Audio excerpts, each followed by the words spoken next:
Good morning, everybody. Welcome to the Echo plant. This is just our big plant. And it is the meeting of September 10th for the Sacramento Area Sewer District.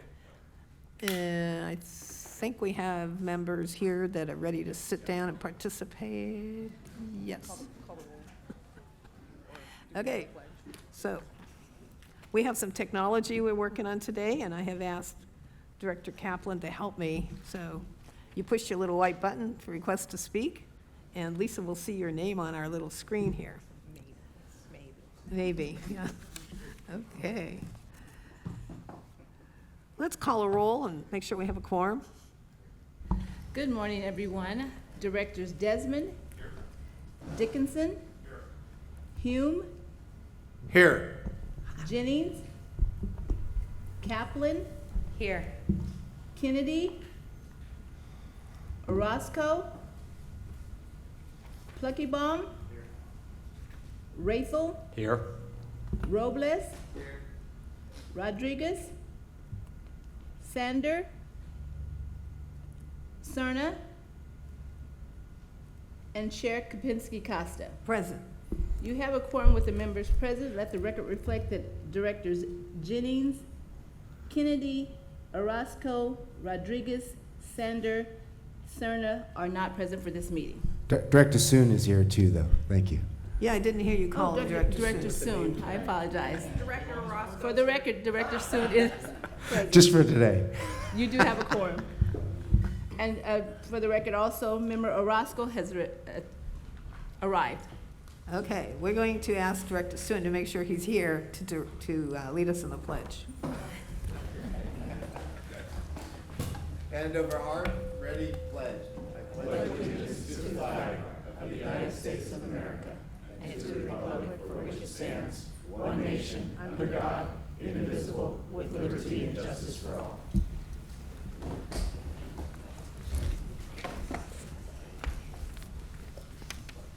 All right. So our first item, you have a public comment thing to read. I have an announcement. Yes. Madam Chair, this meeting of the Sacramento Area Sewer District is live and recorded with closed captioning. It is cablecast on Metro Cable Channel 14, the Local Government Affairs channel on the Comcast and DirecTV U-verse cable systems. It is also live streamed at metro14live.saccounty.gov. Today's meeting replays Sunday, September 14th at 9 a.m. on Metro Cable Channel 14. Once posted, the recording of this meeting can be viewed on demand at youtube.com/MetroCable14. SacSewer board members are compensated $100 for their participation in board meetings. Excuse me. Compensation for Sacramento County supervisors and City of Sacramento and Citrus Heights council members is paid to the counties and cities, respectively, to partially offset the costs of those governments. Compensation for the other agencies is paid directly to the individual board members. Compensation for these legislative body meetings is verbally disclosed at each board meeting in accordance with California Government Code Section 54952.3. To make an in-person public comment, please complete a speaker request form and hand it to the clerk. The chairperson will call your name when it's your turn to make a comment. You may also send written comments by email to boardclerk@saccounty.gov. Your comment will be routed to the board and filed in the record. This concludes your announcement. Thank you. First item, please. First item are consent matters, items 1 through 4 for approval. Do any members want to pull any items or have any questions or comments? I see none. See none? I'll move approval of consent. Is there any public comment on those items? We do not have any public comment. Okay. Moved by Kaplan, seconded by Desmond. Robles. Was it Robles? So we vote by roll call? Yes, ma'am. Director Desmond? Aye. Dickinson? Aye. Hume? Aye. Kaplan? Aye. Orozco? Aye. Pluckybaum? Aye. Rathel? Aye. Robles? Aye. Soon? Aye. And Chair Kopinski-Costa? Yes. And Villegas? Your motion passes. Okay. Unanimous. Next item, please.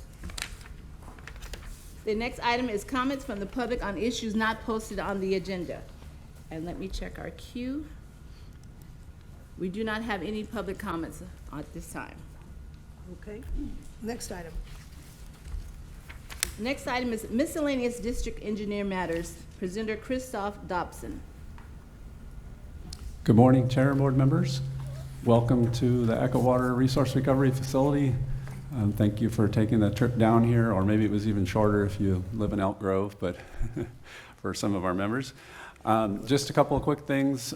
First of all, our meeting on the 24th is 2 weeks from now. We do have that meeting, so we'll have both meetings in September. And also, we are looking into the October meeting because I hear that may be a conflict with League of Cities. I don't know if that will endanger our quorum or not, so probably do a little poll. I'm getting the no-go symbol from Kaplan, so. But we'll check and see. I know we do have a fair amount of items on that agenda, but we'll have to take a look and see how critical those are, and then also get a poll from you all. And then just last thing, I just want to mention that this item previously we have combined. It's been the miscellaneous district engineer and director matters, and we've separated those two on a suggestion from Chair Karpinski-Costa to keep them separate. It just makes it a little bit more straightforward. So this is my part of it, and then you will have an opportunity at the end of the agenda to have any comments on our miscellaneous matters, and then also if you need to bring up anything for future meetings. So that's how we're doing it. That's all I have. Thanks. Are there any questions or comments on that report, our miscellaneous report? Seeing none. Next item, please. Next item, Madam Chair, is number 7, approved memorandum of understanding with Local 39. Presenter Christoph Dobson, District Engineer. All right, back again. This is one of 4 MOUs that we are in the process of working through. Your board has already approved the first one. That was with our professional association. This MOU is with our field group, and it's Local 39 is the union that represents them. And then we have 2 more coming that we're looking for probably the second meeting in October, and that would be our administrative staff and the supervisors. So that would, at that point, we will have wrapped up all of our MOUs, have everybody under contract. So this one, just give a few highlights. Equities were recommended basically through our salary survey that we did. The consultant was called Gallagher, and they did this compensation study. There were 9 classes that indicated equities were appropriate out of the total of 35 classes. So what we're seeing as we're using our comparable agencies is that some of the classifications were right in the ballpark, and others were not, probably because they weren't being compared with the right types of classifications previously. So we're bringing these all up to the market. That's our goal, is to get to the median of the market, and this is over 3 years, so 3 fiscal years. So the equities are phased in to get to the market. And then similar to our MOU we already had with the professional association, we added 2.5% longevity pay at 15 years. So that is a new benefit.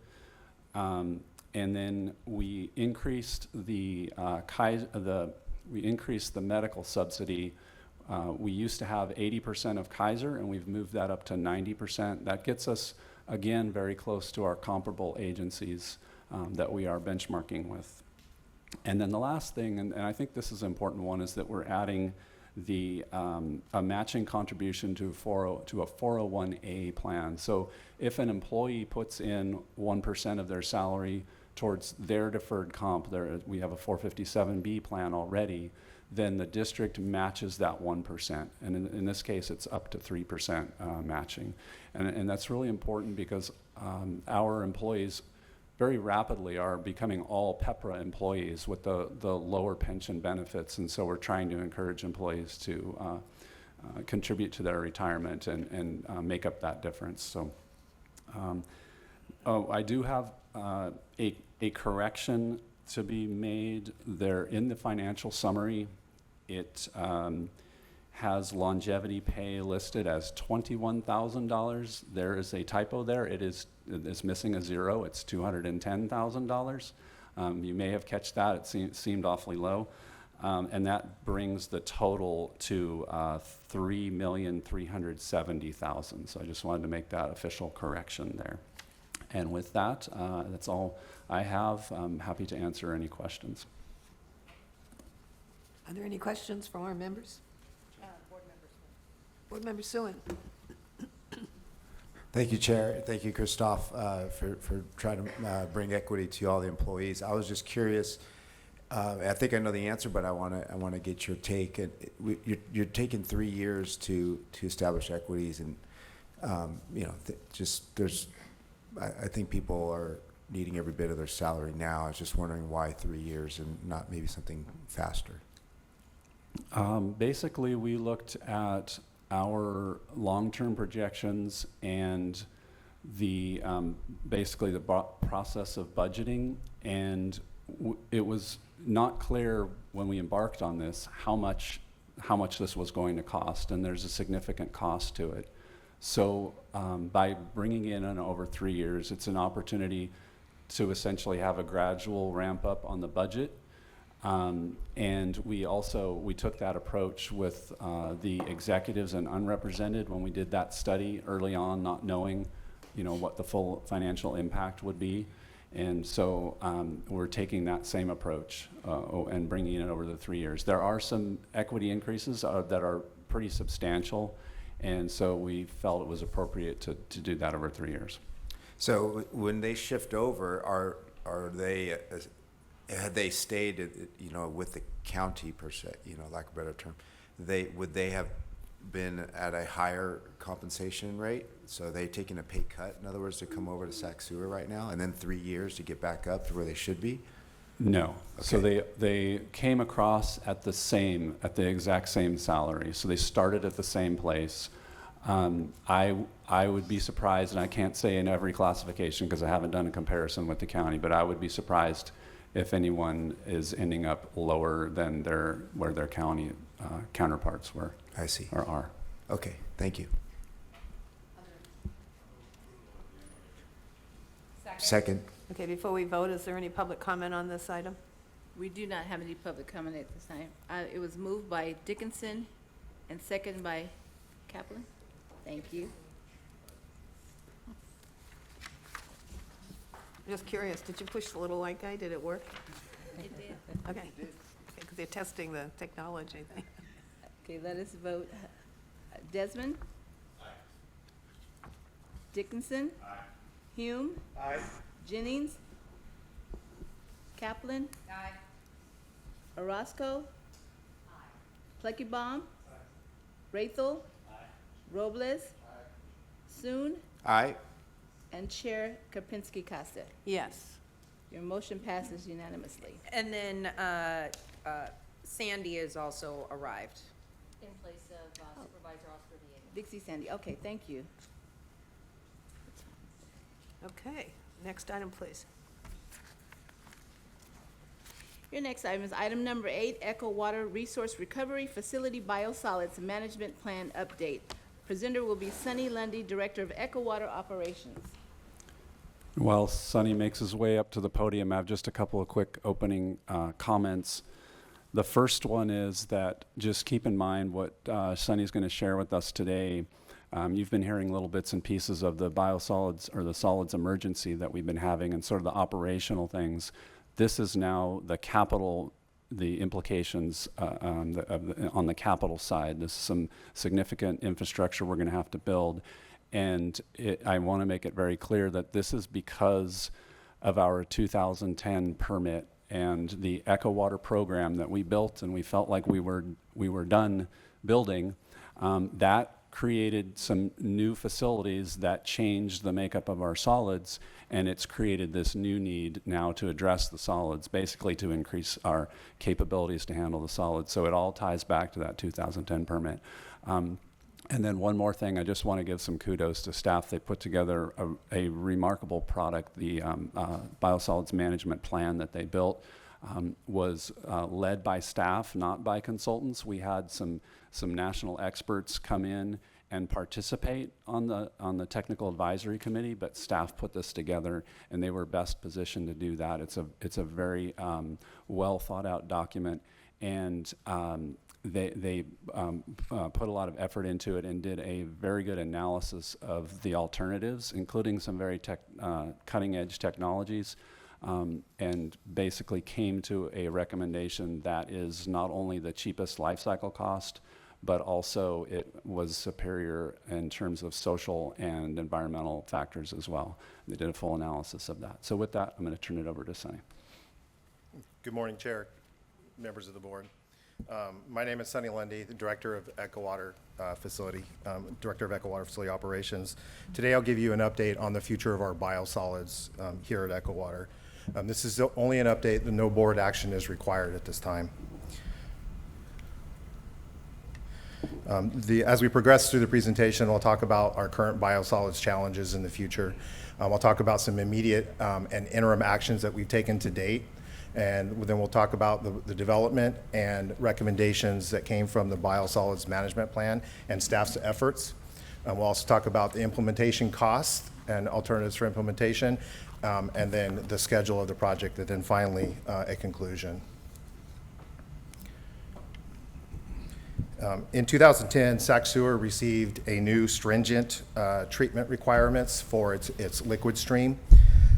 Notably, the National Pollution Discharge Elimination System, NPDES permit, required the removal of both ammonia and total nitrogen from our treatment processes. And it also required Title 22 equivalent water, essentially recycled water equivalent.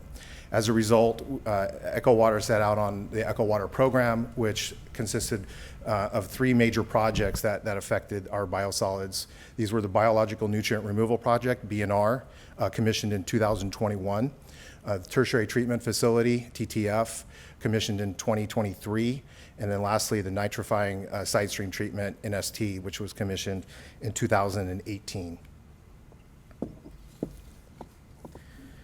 Implementation of the biological nutrient removal and the TTF required a need for a permit to meet permit requirements, caused significant biosolids issues here at our resource recovery facility. The new BNR sludge is less biodegradable during the digestion process, throughout the digestion process. The new solids do not settle as well in our solid storage basins. Therefore, we've lost some capacity in our solid storage basins. And then thirdly, slightly more solids are being captured as part of our new treatment processes. Essentially, our biosolids exceed our available disposal capacity. Roughly about 40% more disposal capacity is needed for our biosolids. In early 2023, about 18 months after BNR came online, the plant started realizing a significant process upset. Solids began to accumulate throughout our processes, in our ponds, and through our various treatment processes. At that time, we were approximately 3 weeks away from having to discharge some of those solids, unfortunately, to the river, and violating our discharge permit, which is not a good thing. We avoided that. We implemented some immediate mitigation measures. You can see one here up on the right is protecting of the overflow of our solid storage basin overflow. So the solids that you can see outside the boom area here don't overflow and return back to the treatment plant and continue to increase the risk of losing our process. On August 10th, 2023, an emergency declaration was made by the district engineer to your board. This allowed us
We'll reconvene. Can you continue where you left off? Madam Chair, may I do a roll call to resume Oh, all right. to make sure we establish a quorum? Nobody ducked out. Okay. Director Desmond? Here. Dickinson? Here. Hume? Here. Kaplan? Here. Tuckabaum? Rathel? Here. Robles? Here. Soon? Here. Vixie Sandy? Recording in progress. And Chair Kapinski Costa. Present. And Cerner present. And Member Cerna Yes, here. is present. Member Roscoe? Member Orozco? Yes. You have a member, have a quorum with all the members present. Thank you. Great. You may resume. Okay, I will continue. Thank you.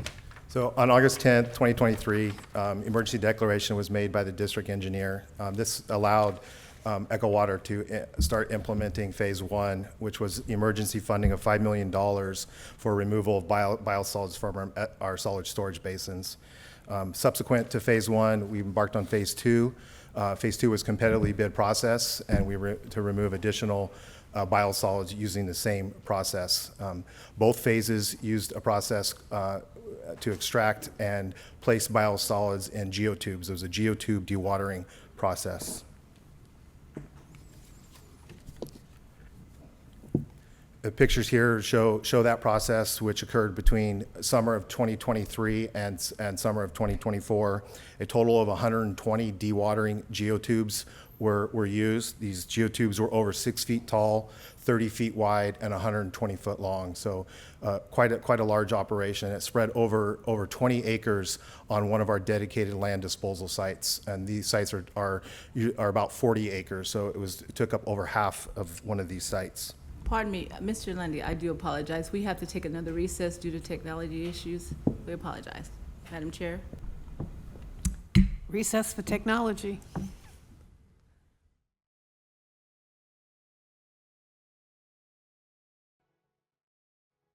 Okay, we reconvened. Let's do roll call again.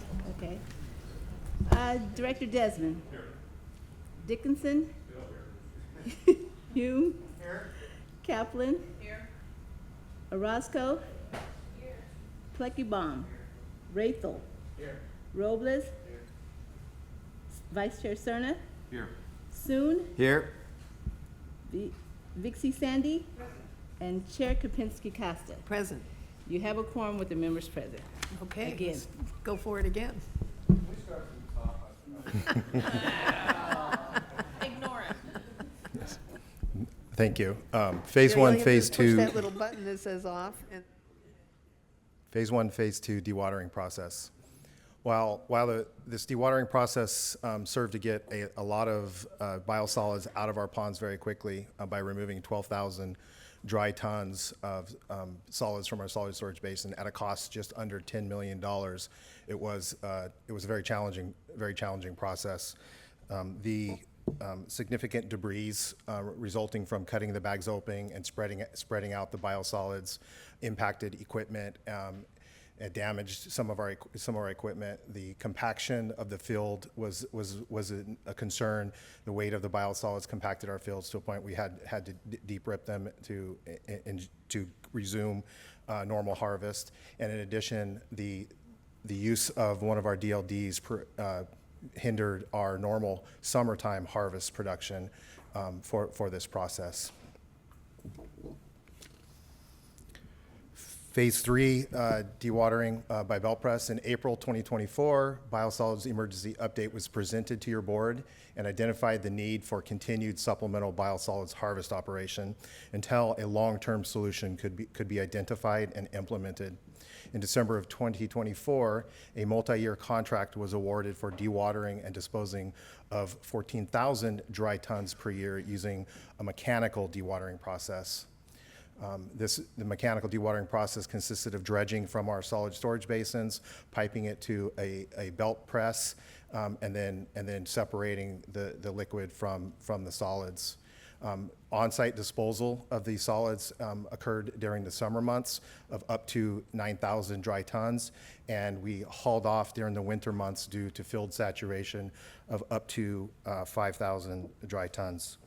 This was implemented starting in 2025 and is currently going on now. As it looks right now, out in the field, phase 3 and subsequent phases will be using this belt press process. At the top of this photo, there's the polymer mixing tanks. Sludge is pumped from the solid storage basin, mixed with polymer in these tanks, and then pumped over to the belt filter presses. The belt filter presses essentially squeeze the sludge, separating the water and the solids, and deposit what we know as cake onto a loading pad. This cake is almost the consistency of dry cake batter out of a box. It's then loaded from a front loader and dumped into trucks that are weighed to determine how much has been deposited and processed, and then spread on site on our line DLD sites alongside our normal summertime harvest operations. This is a close-up picture of the belt press. The solids comes up to the top, goes through the belt press, squeezed out, the centrates return back to the process. The cake is piled up and deposited, disposed of on site. Supplemental harvest does come at a cost. Phase 1 and Phase 2, implemented in fiscal year 23-24, had a total cost of just under $10 million. Phase 3 operation, which started in fiscal year 24-25, we got about a half a year's operation on this phase at a cost of about $7 million. Phase 4 and subsequent phases that'll be needed will have an annual cost of about $14 million a year. We expect at least 2 more years. The contract allows for 2 more years of supplemental harvest by contract, but likely we'll have to go well beyond that until a permanent solution is constructed. That permanent solution was identified through our biosolids management plan. Staff that we mentioned earlier, mostly predominantly in-house staff with the support of some external experts, national experts, got together and evaluated long-term solutions. We had a planning horizon of 2048, which synchronizes with our planning horizon for our liquid side done with the EcoWater program. This effort was initiated in May of 2024 and recently completed. We had 4 consultant contracts. These firms served as technical advisories, a committee. They helped review documentation. They partnered in several workshops and ultimately ranked and helped recommend a final recommendation for the future of our biosolids. The selection process that we used, we identified a total of 16 different alternatives, new technologies and processes that are out there. From those 16, the team and the technical advisory committee shortlisted and ultimately selected the recommended alternative based on weighted substantial factors. Really, it was a quadruple bottom line that was used: financial analysis, and then some three non-financial analysis, including social, technical, and environmental. It's important to note that the selected alternative was not only the lowest life cycle cost, financially the best project, but it had the highest ranking as far as social, technical, and environmental impacts.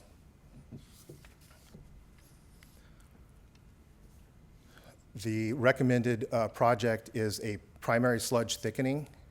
This will help increase our ability to digest and avoid future expansion of digesters.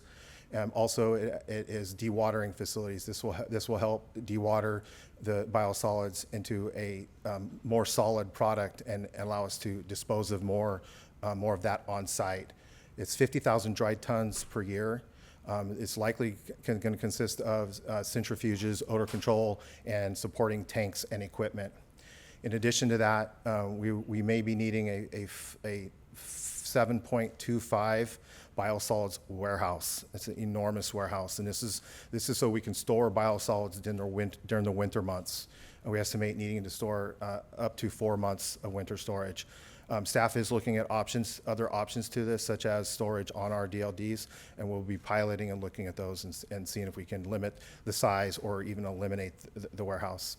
Other projects include upgrade to our extraction well system that's in and around the plant, and a fifth waste-activated sludge thickener prior to digestion. In addition, in the future, we will likely have to decommission our solid storage basins. The level of decommissioning is yet to be determined. We're working with the water board to determine what that entails. We did look at many new technologies such as gasification and pyrolysis and other high heat alternatives. Unfortunately, they're largely unproven. The EPA's tentative assessment, risk assessment, identifies as land disposal on dedicated land disposal sites as the preferred method for disposal and handling of potential contaminants such as PFAS.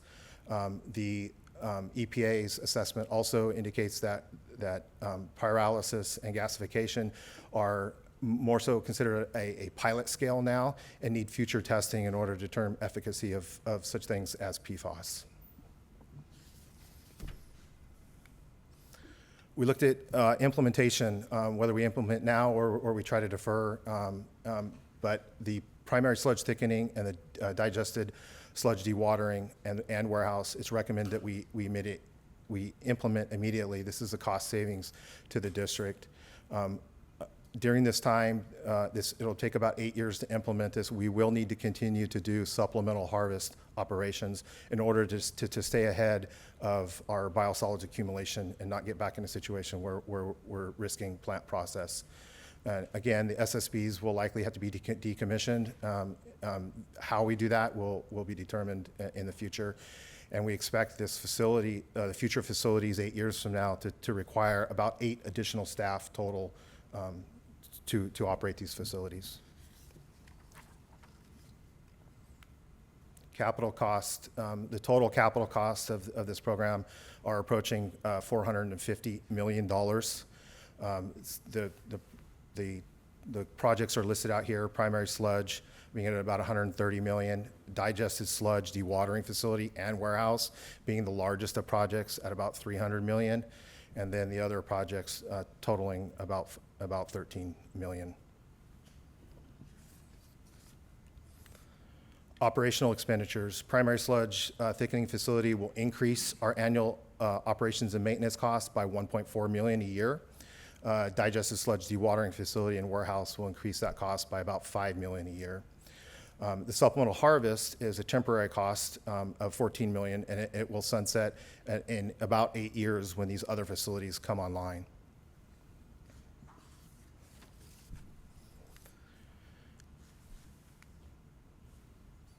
Biosolids 10-year funding projections look like this. You can see the darkest gray or blue line is the capital expenditure of about $450 million. The green line on top of that line is our current supplemental harvest operation that will continue for the next 8 years. And you can see at year 8, that goes away, and we start a new annual operating cost in the magenta color for our future biosolids efforts. These are the red line is a cumulative cost over a period of time. All these costs are escalated to the midpoint of construction. Total program 10-year program costs are approaching $600 million. These costs are included in our long-term financial plan. While we implement these future projects, staff will be looking to optimize our current processes. Part of doing that is, we do that anyways as part of our normal business, but anything we can optimize now may reduce the size of these future projects. We'll explore alternatives for biosolids storing during the winter months. we'll look to improve digester performance so we can reduce some of the size of these projects. And we're going to look to streamline the harvest water operations or take this operations on ourselves versus paying a contractor to continue to do this. So in conclusion, additional plant upgrades and funding are needed to meet our biosolids disposal demand due to our 2010 permit requirements. Funding needed presented today in the long-term financial plan. It's included in there. And the biosolids management plan is on file, and the executive summary was part of your board packet. But both can be found at SacSewer.com under our sustainability page. And with that, I'll open it up to questions. Member Hume? Thank you, Chair. Sonny, obviously being hit with a $600 million bill seemingly out of nowhere encourages a lot of armchair quarterbacking, so I'm going to resist that urge, but I do want to have a better understanding of how we got here, because this seems like a pretty significant overshot, right? The Apollo astronauts are still floating off into space. They're not getting brought home. How did we get here? What is so different about the biosolids after the nutrient removal that has created this situation?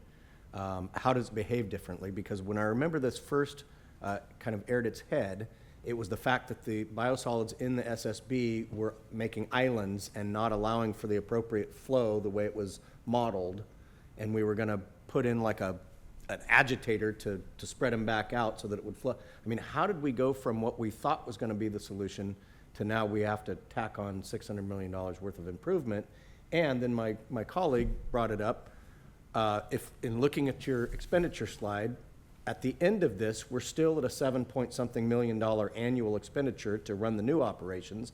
How is spending $600 million to spend $7 million a year better than just continuing to spend $14 million a year?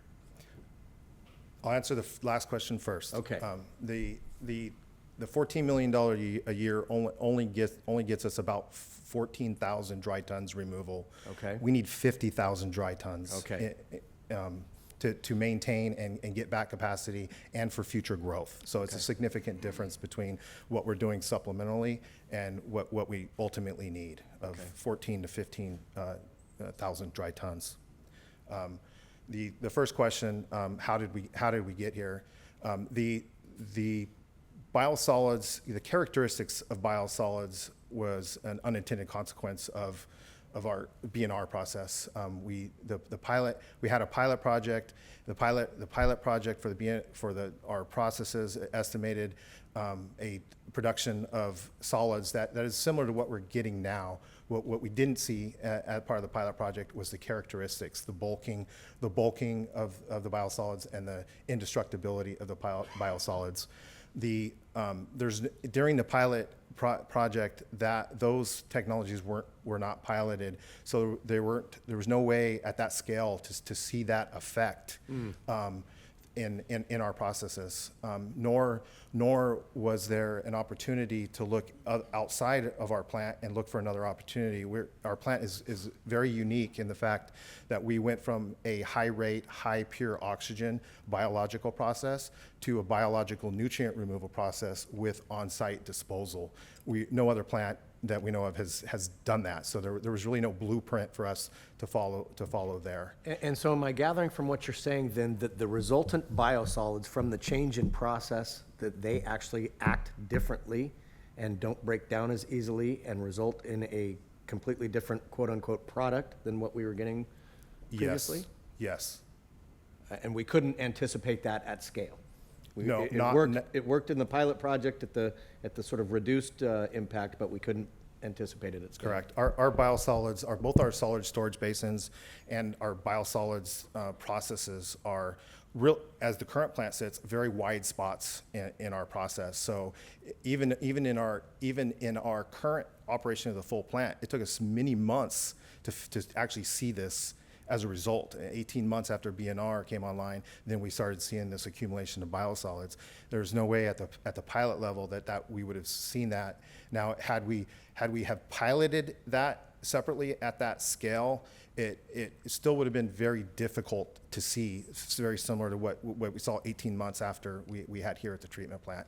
So the characteristics, both the non-destructibility of the biosolids and the bulking of the biosolids, non-settling of the biosolids, is really the reason why we're here. Okay. Thank you. Can I add one piece of clarification? I think there was one point that you made, Director Hume, that I don't think Sunny addressed, and it was you were describing how we had been doing the agitating of the ponds, and that whole process, and maybe we didn't communicate that well, but that was always a temporary fix to try to get through this initial emergency. And there was always the knowledge that there was something coming. We just didn't know what it was, and so that was the process that they embarked on to do this plan and figure out what is the long-term fix. Member Desmond? Thank you, Madam Chair, and thank you, Director Hume. I want to piggyback a little bit on his points. I mean, this is obviously a bitter pill to swallow, this amount of money. Christoph, you and I talked a little bit last week about how so many other treatment plants, they rely much more heavily on transporting their solids off-site.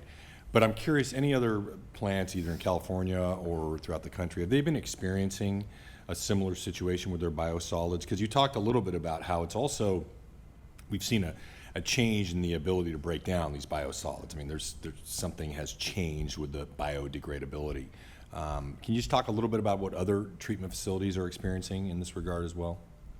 Well, what we were talking about is the difference between our facility where we're keeping it all here and it's having these impacts to the process, whereas some of those other facilities are taking it off site, and so they're just seeing it as a larger volume. It's not impacting their processes. But I think the significant difference between us and some of those other facilities is that, as Sunny mentioned, the high purity oxygen, so we had a different system that we started with and that we changed to. So it wasn't just that we created this new process, it's that the system that we had was different than those other comparable ones. So the changes were more dramatic in this case, unfortunately, than maybe some of those other facilities. And I don't know if, Sunny, do you know which other, we did visit some other facilities, didn't we, that had a BNR or? That was, during the design of the process was before my time, but I'm sure, Jeremy, you may recall that we visited other facilities, but. With the BNR process. With BNR process, yes, and we had experts that had participated on other BNR projects as well. But to answer part of your question too, is the BNRs that are out there, they are experiencing similar type non-destructibility of biosolids. In current literature and research indicates that. Whether that was known 15 years ago when we embarked on this, I'm not exactly sure. Thank you. Vice Chair Cerna? Thank you, Chair. So a few comments and a question, I guess. First of all, I appreciate Director Hume's point. I think we're all kind of feeling the same way about this, and certainly during my briefing I expressed to Christoph my surprise and disappointment. But when you think about the answer to the question, the 14,000 tons versus the 50,000 tons, just to put a finer point on that, how close did we actually get to an emergent situation fairly recently in terms of not being able to do what was necessary to keep us from violating our permit? And I guess I'm looking at our director. Yeah, well, that's the 3 weeks. Yeah, so that would have been a major violation of our permit, and not really an acceptable situation. And we were about 3 weeks away. So it was. We kept calling it kind of a slow-moving emergency. It wasn't an emergency as in snap your fingers today, but we knew that it was coming very quickly if we didn't do something, and that was set up over an 18-month period or so, where This was slowly accumulating, and we're starting to see problems, and then you're trying to troubleshoot, figure out what is the problem, what's causing this.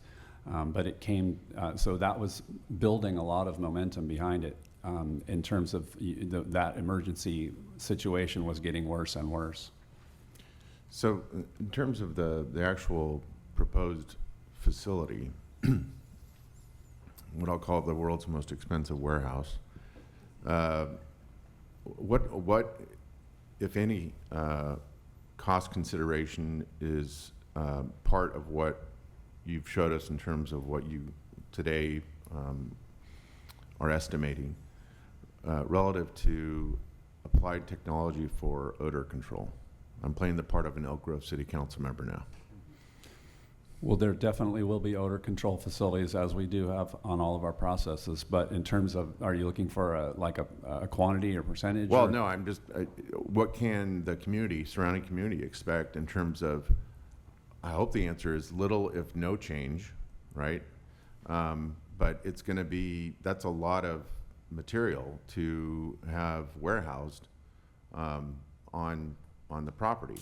And you know, the narrative that we're hearing today is that we're a guinea pig, and it's a product of just the unique circumstance we find ourselves in that dates back to 2010 when we got the edict from water quality to elevate our processes to tertiary level, and so that's why I think much of the response has been, well, you know, we really couldn't have seen too much into the future because we are the future. I remember back in the days of the pilot, it was really mostly, if I'm not mistaken, about comparing media in terms of filtration and getting the ammonia extracted. So I guess I want to understand how will the surrounding public not feel any impacts or maybe better expressed, feel the product of minimized impacts, because again, this warehousing is, to me, feels like kind of new technology. That's not the case. I know we have some examples. Maybe I'll let Sunny address this, but there is some examples. At this scale? Probably not this scale, but Right. I'll let Sunny go. There are other examples, not at this scale that we looked at. There are smaller warehouses, you know, acres of warehouse that have odor control units on them. Sometimes they're enclosed, sometimes they're open atmosphere with air draw, but there's odor control systems designed specifically for those situations. This is a little similar to when we did the harvesting bio or geotubes. We stored that in geotubes, let it dry, and then we opened up a whole bunch of geotubes. And we were worried about odor controls and the impact to residents at that. So we put some odor control measures in place in case we had those odors. We did not experience any significant odors above what our normal odors are at that time. So, and that's a real life, you know, small, little bit smaller scale pilot here without odor control. And that was direct release to atmosphere, right? I'm sorry, say it again. That was direct release to atmosphere, correct? It was, yes. Okay. And then finally, again, going back to my briefing with Christoph, I think there's probably never been a greater challenge for our communication staff here with the district, because this is going to be something I think is obviously going to draw a lot of media attention. And it's going to be critical, at least in my humble estimation, it's going to be critical for there to be a lot of thought put into how the explanation, the narrative, going all the way back to 2010. And it's not going to be about, hey, they made us do it. It's you know, our position should be it's the right thing to do by now, right? Because we've been investing as long as we have now for well over a decade to get us where we're at. But I do think our PIO staff, they need to be very thoughtful about how to craft all of that, how to explain the necessary new amended revenue streams that are going to be required to pay for the $600 million price tag. And that should not be a last minute consideration. That should be something that I think they should be considering today in terms of how best to get that message out and at least be prepared, but be proactive about it. This is not something that we, I think, want to be caught flat-footed and be completely reactive to. I think we have to be responsive and responsible for our own story and why this is necessary and how it's going to be paid for and the technologies involved and who's going to be impacted and who's not going to be impacted and what benefits come with it, if any. So there's that. And then lastly, we're going to take suspended solid basins out of commission, correct? So do we know roughly what the total acreage is of that? Jeremy, do you recall the total acreage of our SSBs? Yeah, this is Jeremy Boyce, Senior Civil Engineer here at the Ecowater Operations Department. We have about 20 basins, and each basin on average is about 5 acres in total. Is there any benefit to our systems, processes, that can we make lemonade out of lemons here? Is there any beneficial use that we can put that acreage to once those basins are decommissioned? Has any thought been given to that? Those basins could potentially be future lined DLD sites because of their size. If we needed to expand our on-site disposal, we could potentially repurpose those basins for that purpose. Okay. Christoph, I don't know if you wanted to respond to the messaging / public affairs or public relations part of what I had to share. Sure, just quickly, based on our previous conversation, I did talk with Nicole, and I know that she is working on developing some talking points, so we're already thinking about that and trying to capture some of the key points that Sunny has talked about today, and also we can incorporate some of the questions that you've had, because those are probably the same types of questions that the public would ask. We're going to be your best devil's advocate, always. So, thank you. Perfect, thank you. Member Suen? Thank you, Chair. I start off by thanking Director Cerna for raising the issue about odor as an Elk Grove, one of the Elk Grove representatives. Wanted to follow up with Director Desmond's comments. You know, we mentioned, sort of referenced other facilities, what they're doing. And we embarked on this pilot program. We know now, you know, it's going to require another $600 million investment in over 10 years. That's 600 million reasons why to ask, is this still the right path? And I know it's 10 years' time, but you know, there's sunk costs that if we need to pivot to something that's more efficient and financially advantageous for the future, it's worthwhile to examine. And have you taken a look at that? The evaluation of alternatives included just many factors along that lines. What's our ability to adapt, giving future regulations that come down the road? This was the best alternative for adapting to those things. The process for dewatering and sludge thickening by centrifuges is a very common, well-known process out there in the industry. And then disposing to land disposal, although not on site, off-site, is very well known as well. All of this serves as building blocks for any future regulations that come to us. So this is kind of setting that groundwork for future adaptability. So do you feel that other facilities will run into these similar challenges that we're facing as well? I believe there are facilities that will run into similar challenges. Now, we went from a process that other facilities didn't have to a new process, so they may not have the magnitude of that challenge, but they will have similar challenges that are out there, and we'll learn from one another. Okay, thank you. Director Orozco, please.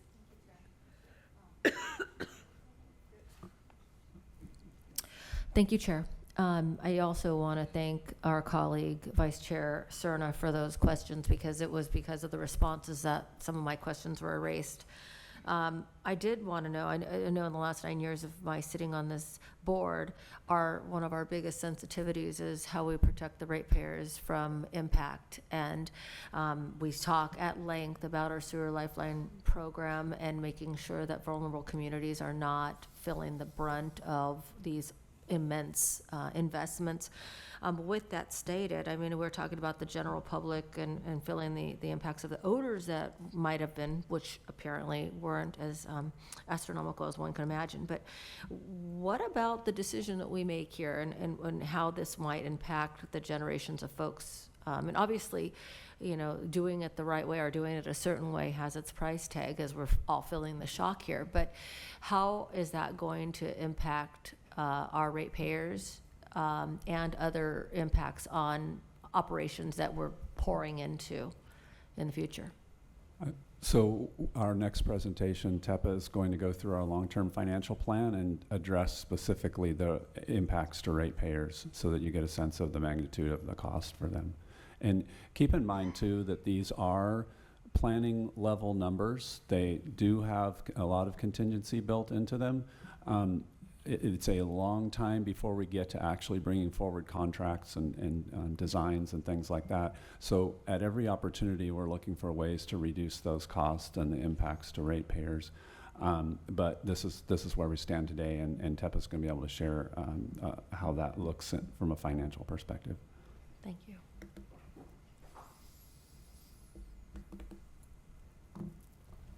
Anyone else wishing to speak?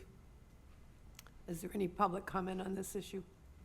Pardon me, we do not have any public comment for item number 8. Okay, so there's no action, just receive and file. Then we'll move to the next item, please. Madam Chair, item 9 is receive the 2025 update of the long-term financial plan and approve the capital funding projection for fiscal years 2025 through 26 through 2034 through 2035. Presenter Tepa Banda, Director of Finance. Could we bring up the PowerPoint?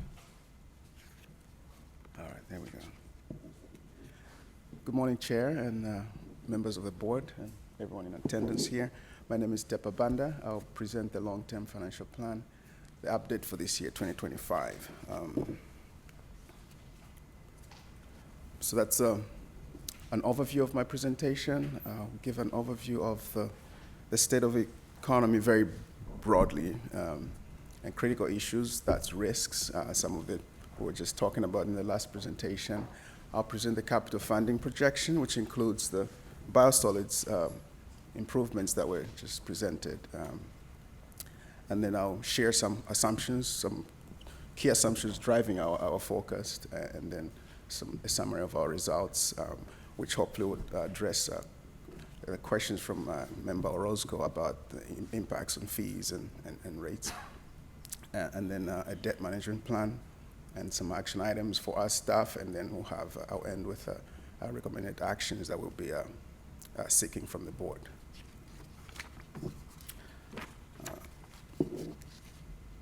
So in general, which is a good thing given all these biosolids emergencies that we're talking about, is that SacSewer is in excellent financial condition, and that puts us in a really good place to deal with all these problems that we're talking about. The last few years since COVID, the region has been growing briskly, and so that has a good effect on our revenues. The rates that the board approved last year, 2024, we had a 3-year rate plan that was increased that helped stabilize our financials coming out of all that high inflation that we experienced during the COVID years.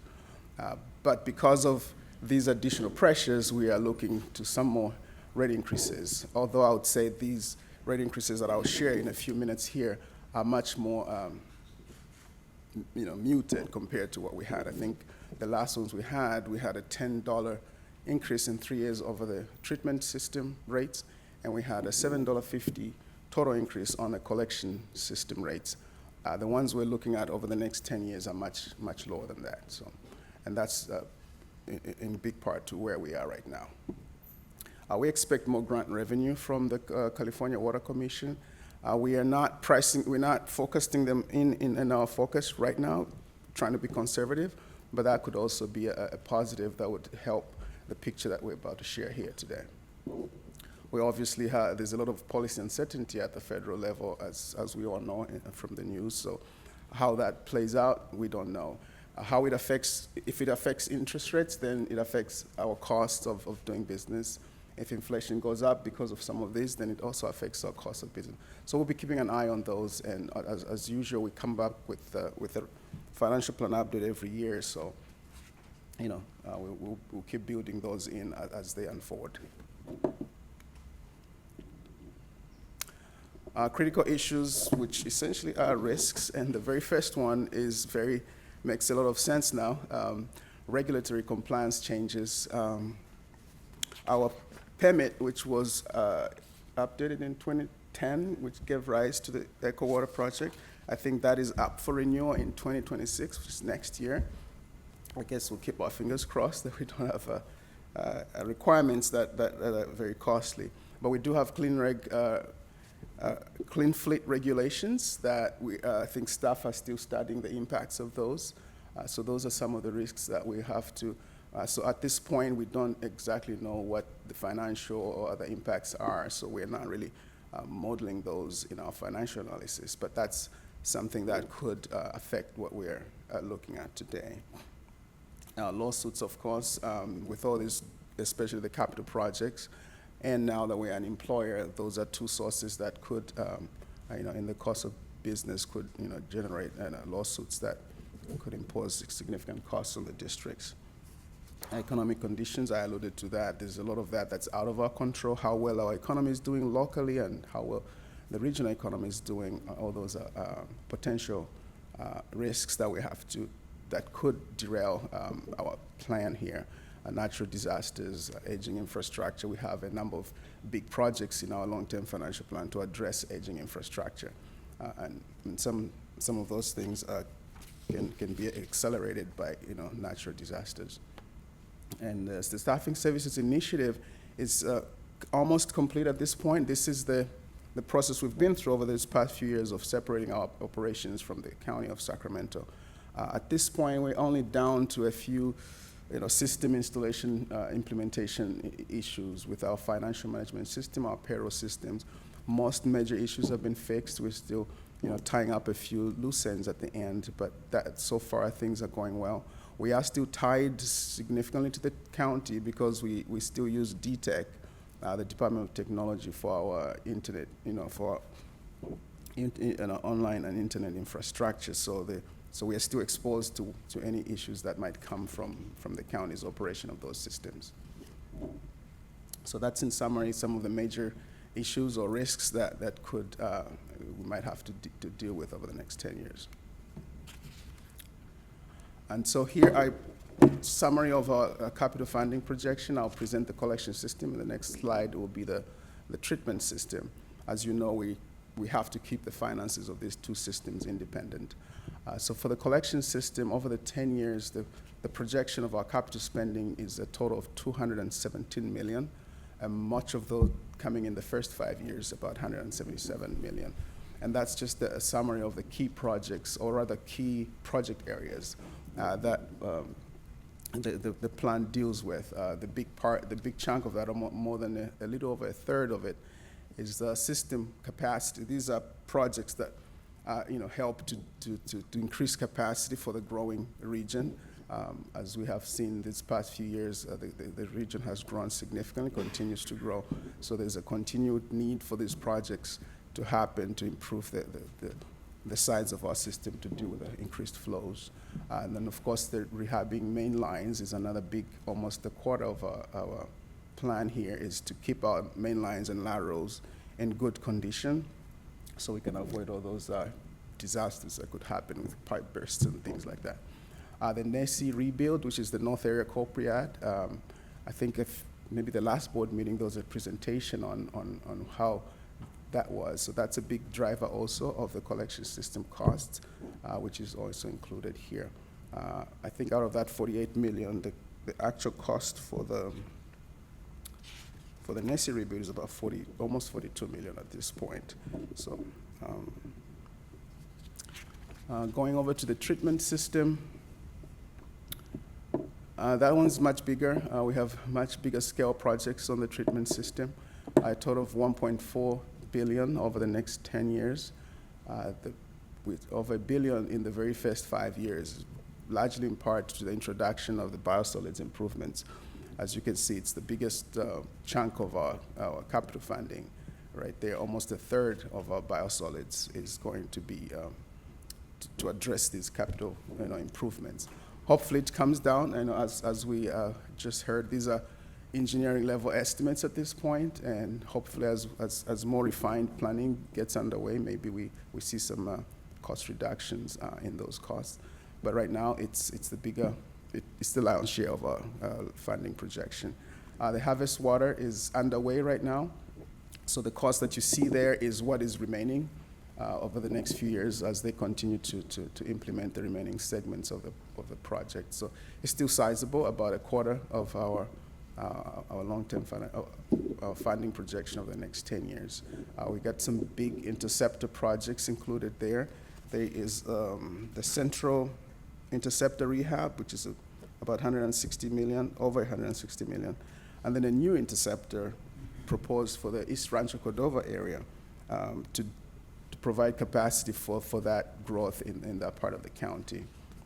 And then we have a lot of projects right here on this facility that are meant to keep this facility working. A few key ones are the digester rehabs that that have to continually happen to keep the digesters in good shape. There's a chiller replacement project, about more than $80 million. There's a lining of the landfill, about $25 million, and a few other rehab projects. So in short, that's an overview of our capital funding projection for the treatment system. Next, I'll just share a few what I think are key assumptions driving our.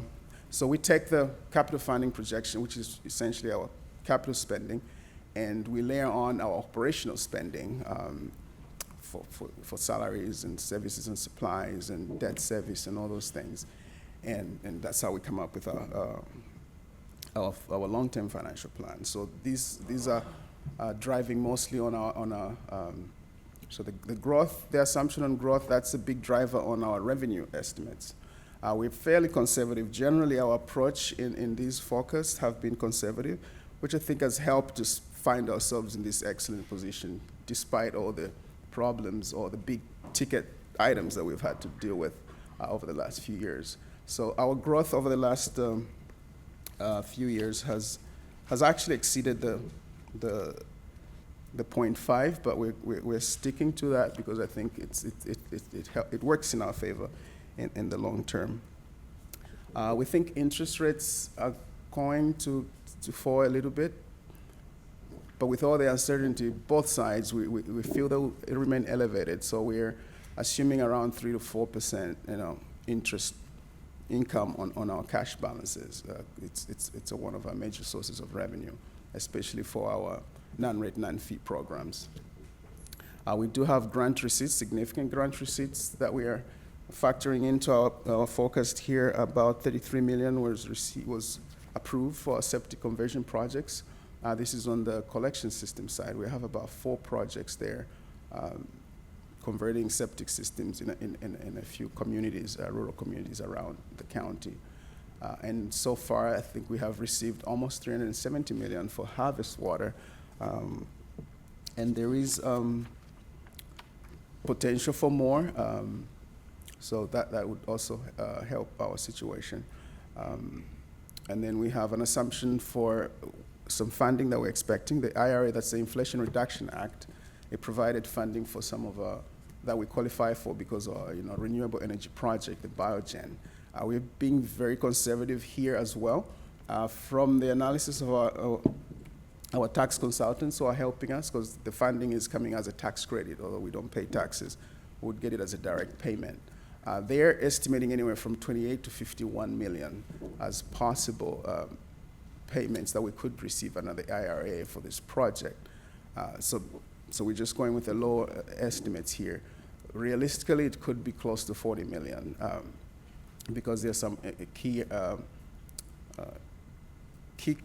aspects that I think are not very solidified, whether we'll meet all our domestic steel requirements. That's a key one that's driving that assumption. Over our different cost items or wages, other services and supplies, they escalate at different, rates. And so generally our escalation rates for inflation are between 2 to 5%, which we think is reasonable.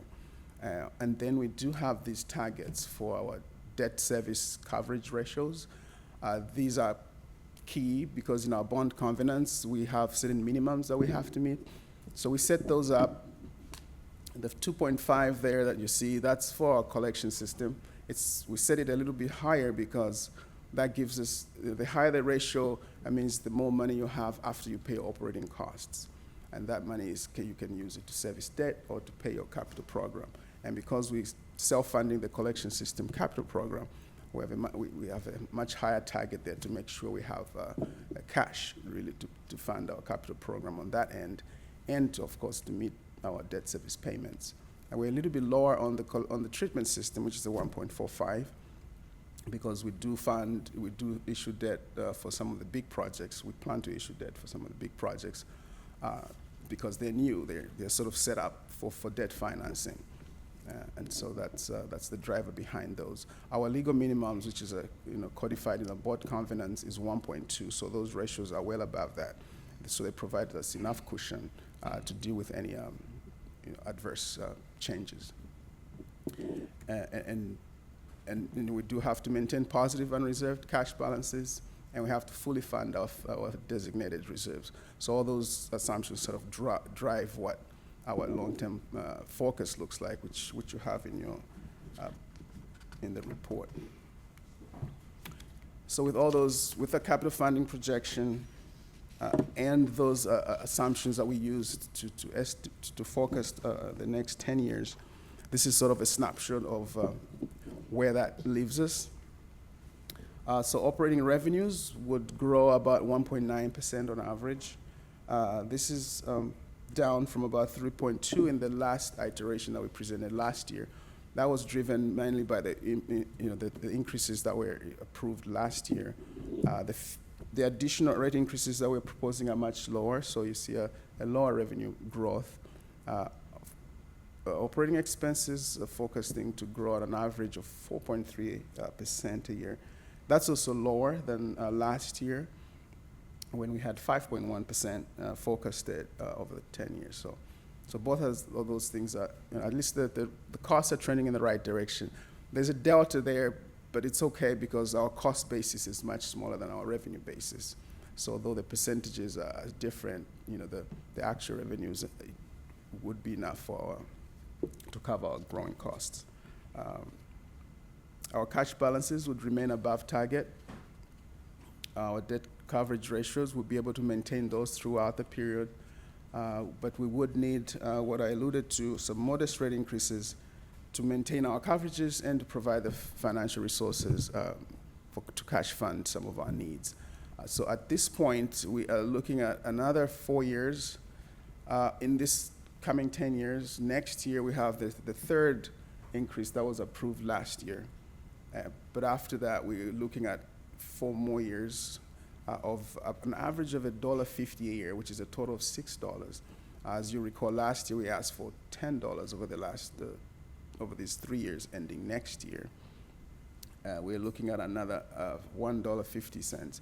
That is mainly driven because, the solid improvements, we need to issue some debt to pay for that, but that obviously brings up debt service on that debt.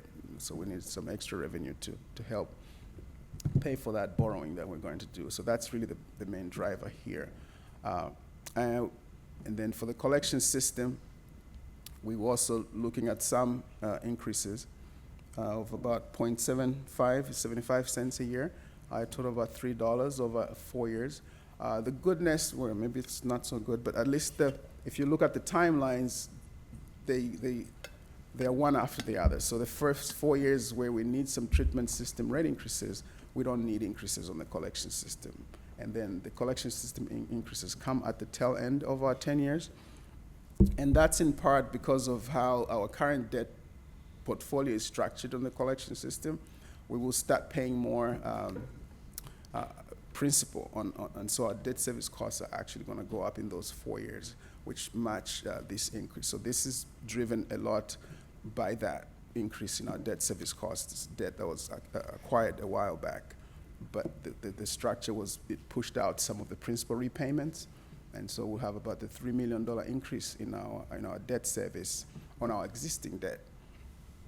So that's driving a lot of that additional increase needed to maintain our coverage ratios and, of course, to keep our cash balances for funding the capital program. And as I alluded to, we would be looking to issue debt in next fiscal year and the following fiscal year. So last year when we presented the long-term financial plan, we were only looking at one debt issuance, which was mainly driven by the Harvest Water project. And we were assuming $225 million then, which we were hoping would be required this calendar year, 2025.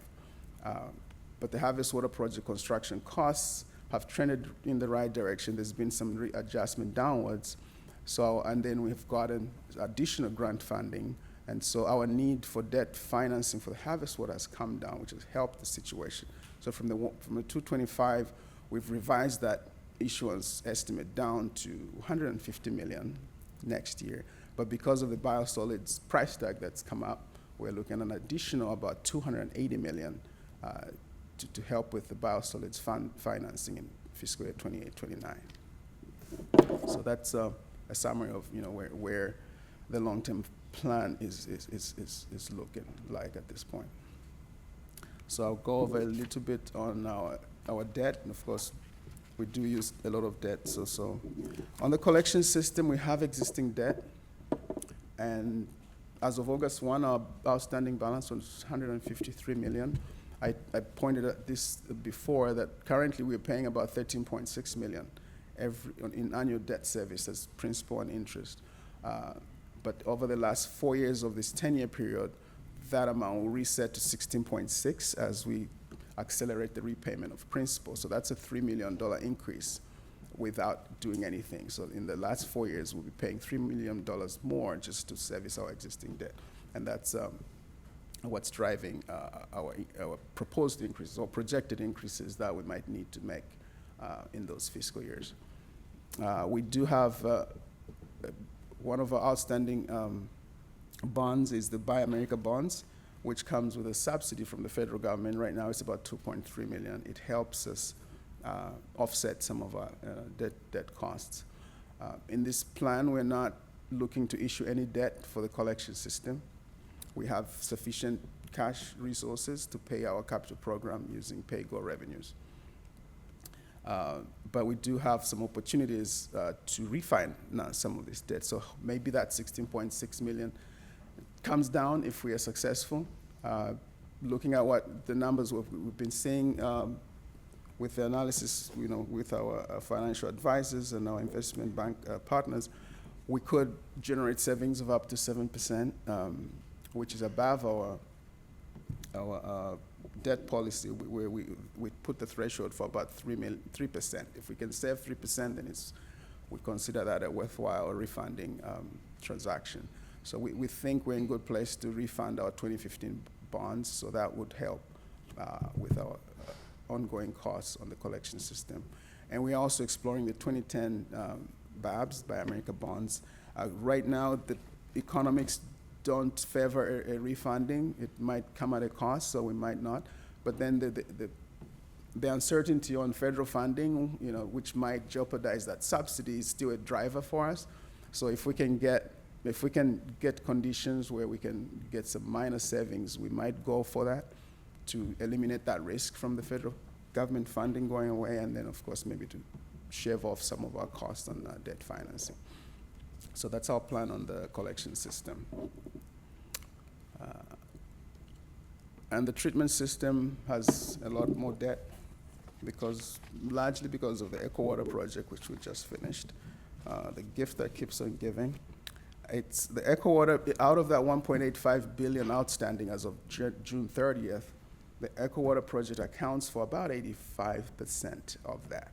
is money we borrowed to implement it's a combination largely of the SRF loans. We got almost $1 billion from SRF, which was very good debt because it was 1.6, 1.7, so very favorable terms. But the district also issued some revenue bonds at the beginning of the project. I think it's in 2020, 2021, or it's 2014 and 2020, which is still outstanding and we're still servicing. Currently, our debt service is about $128 million a year. But with those issuances that I talked about, the 150 that I do show them there, and the 280, our debt service is projected to go up. And at this moment, we're looking at 153 annual debt service costs at the end of this 10-year plan. As we have elaborated in our debt policy, we will continue to use PAYGO to fund rehab projects. So all this new debt that we're issuing, as I show there, is really for new projects. We have significant rehabs, the central rehab projects, and significant rehab projects here at the plant. We are able to cover those with our cash, our cash reserves, as well as these new rates that we're asking. And so in summary, this is some of our big ticket items on what we'll be working on to manage our finances. I will be looking to refund the 2015 bonds as long as conditions stay the same, or at least stay favorable. We will be going through with that most likely next year. And then we will continue monitoring conditions to whether we can refund the 2010 BABs as well. And of course, our team, as led by the policy and planning, are actively, pursuing additional opportunities to get more grant funding. We just learned I think it was last month, that a big project that received funding from the California Water Commission, what project was that? The Pacheco Reservoir project by Valley Water in Santa Clara. They had a big $504 million in funds from the water sector investment program, which we get a big funding for the harvest water. That they canceled their project and they withdrew that funding. So that funding is likely to be redistributed, and SacSewer is I think in a good place to get some of that funding. How much we'll get, we don't know, but it could be significant, and so that is something we're hopefully looking forward to help our financials.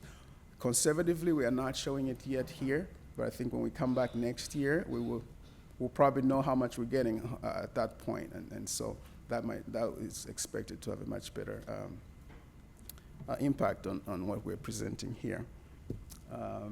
And so we'll be working on debt issuances for the harvest water and the biosolids, the harvest water coming up sooner. We have 150 here that we're showing for harvest water, but if we do, in fact, get additional resources from the California Water Commission, from that redistribution of the Pacheco project location, then that 150 might actually come down. So maybe our actual issuance may be much less than that. So there's some good tailwinds coming out of this. And lastly, we'll be looking at our investment portfolio. As you all know, we withdrew our funds from the local investment fund with the county, and we have been investing them on our own. But from the time the board authorized us to do that, we were moving our funds slowly. Starting in September 2022, we finally withdrew all our cash reserves in January this year. So during that time that we were making that move, we had funds with our external investment manager, and we had funds still in the local county fund. And so we had some diversification there in terms of who was managing our funds for us or managing our investing for us. But now that we've completely gone out of the county, we find ourselves with just one manager with oversight of our $300 million portfolio. So just good. So this is not asset diversification. This is would be looking at manager diversification, maybe adding a manager or two to diversify our risk, because right now our execution risk in our investment portfolio is concentrated in this one manager that we have.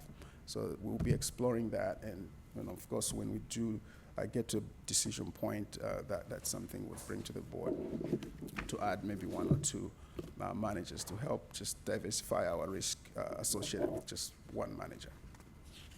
So that's the end of my presentation. If there are any questions or comments, I will take comments at this point. Director Kaplan. Thank you, Mr. Banda. I want to go back to your forecast assumptions. On two of them, I want a little bit more detail, where you said the customer growth rate is 0.5%. In actuality, how many customers does that equal when you're assuming 0.5%? I will have to do my numbers. If anyone can crunch some numbers real quick there, that would be helpful. Our service area in terms of ESDs for the treatment system, which is the larger one, we have about 600, what is that, and 30 ESDs. So 0.5 of that would be, so 0.5 of about, say, 640 ESDs, 40,000 ESDs. So 1% of that is, thank you, Mike.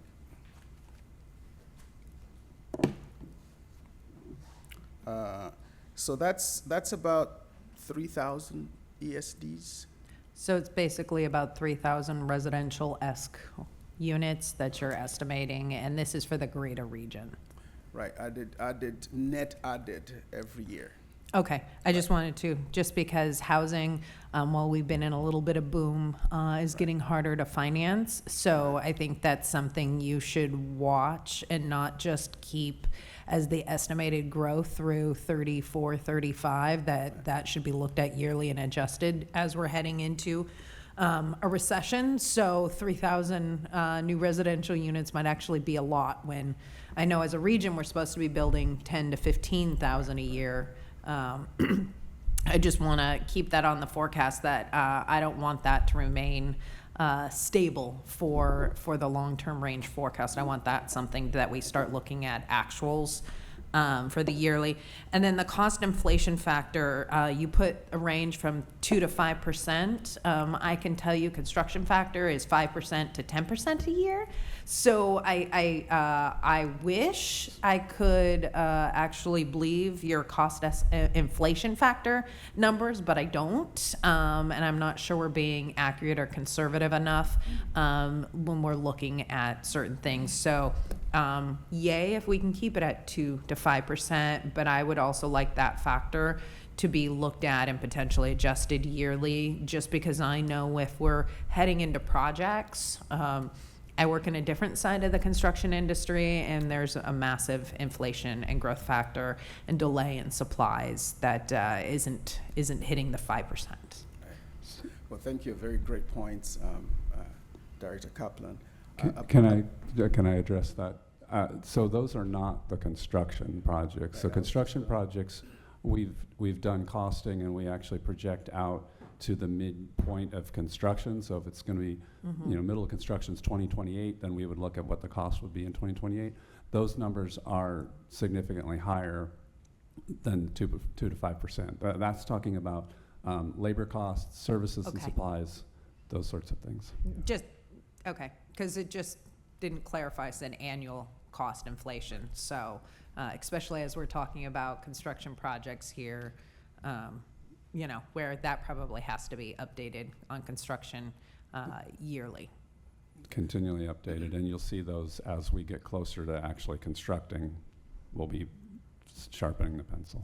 Okay, thank you. Yeah, thanks, Christoph, for that clarification. So yes, those are not including the capital program. So the capital program is the cost that we already showed you, which accounts for those larger increases. And a few other things that are helping us keep that. So this is like an weighted average. So part of it is a cost savings. With the Biogen project expected to go online in 2028, I think 27 or 28, there's significant cost savings that we're expected to realize from that. And so that's kind of baked into our overall cost escalation, some of these cost savings. and maybe helping us to mitigate some of our inflationary factors. And then just to confirm, when you talk about the modest rate increases, we've got increases coming through 27, 28. And then with the long-term financial plan, these new increases of $1.50 a year from 28 to 31, and then 75 cents a year from 2032 to 2035. So basically, we are increasing our rates every year from now until 2035. Right. Okay. And for the growth rate, thank you. I think that's a good comment. 3,000 units might be aggressive, but over the last 3-4 years, we've been growing at almost 1%. So this would actually be halving what we have seen over the last few years. So For a region, I agree, you would see 1%. I'm just very concerned about the recession and what I'm hearing from developers in my area. thank you. And I think that's the why we have to do this every year, where we have to update the long-term financial plan every year, because a lot of things are in flux and constantly changing. So, we'll see what happens over this coming year, and we'll update those projections next year. Thank you. Any other questions? Anyone else want to speak on this item? Are there any public comments on this item? I We believe do there not have is. any public comments for item 9. I couldn't hear you, please. We do not have any public comments for item 9. Okay. I believe there's an action associated with this.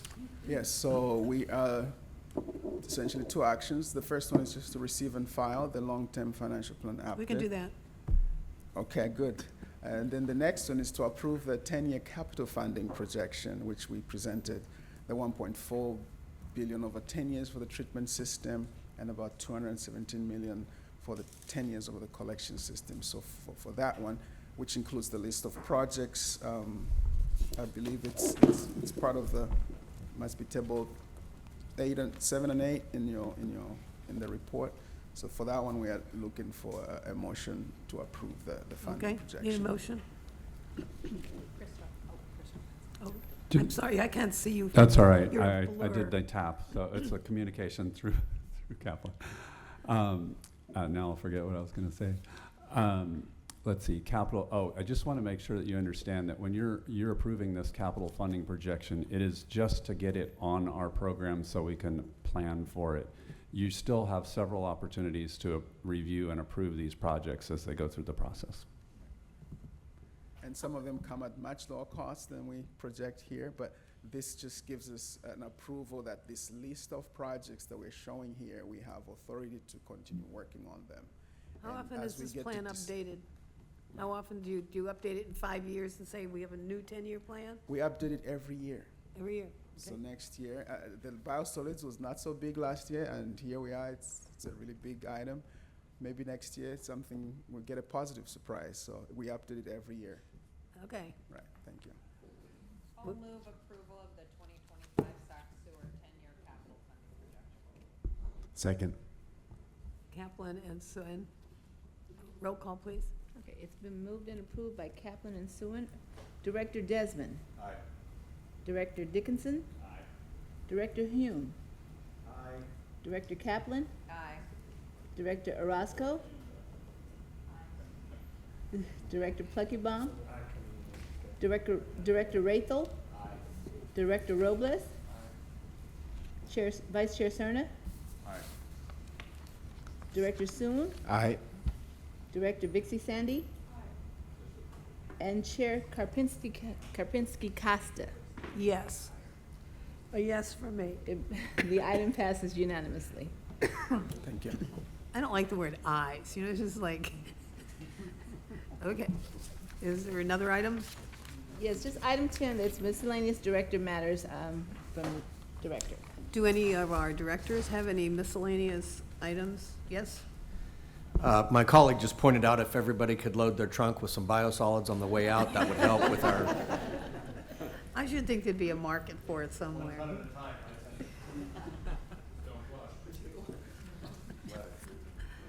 Okay, are there any other important items to bring up? Okay, seeing none.